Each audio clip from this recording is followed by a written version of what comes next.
যখনই ওযু করবেন ওই ওযু দিয়ে 2 রাকাত নামাজ পড়ার চেষ্টা করেন। নবীজি যখন জান্নাতে মেরাজের রাতে জান্নাতে গিয়েছেন, নবীজি সাল্লাল্লাহু আলাইহি ওয়াসাল্লাম বলেছেন, আমি যখনই জান্নাত গিয়েছি, মানে আমাকে যখনই জান্নাত দেখানো হয়, তখনই আমি বেলাল তোমার পায়ের শব্দ শুনতে পারি। সুবহানাল্লাহ। হে বেলাল, তুমি কি এমন আমল করো আমার আগে আগে তোমার পায়ের শব্দ শুনতে পারি?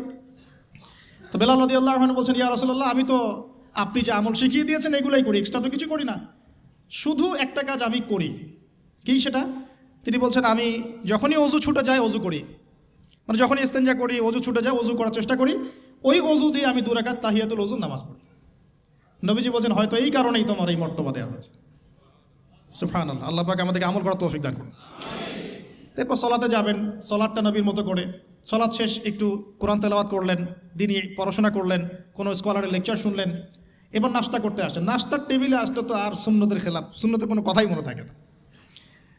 আর আমি আপনাদের কমিউনিটির মধ্যে এসে দেখলাম সবাই খুব ভোজন রসিক, মাশাআল্লাহ।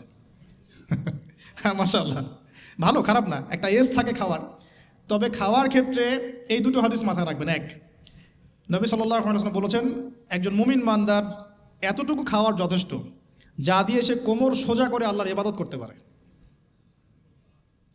আর এই পুরো ওয়ার্ল্ডটাই এখন এই কয়েকটা জিনিসের উপর টিকে আছে: খাওয়া, ফ্রি সেক্সুয়াল সম্পর্ক, জুলুম, পলিটিক্যাল জুলুম।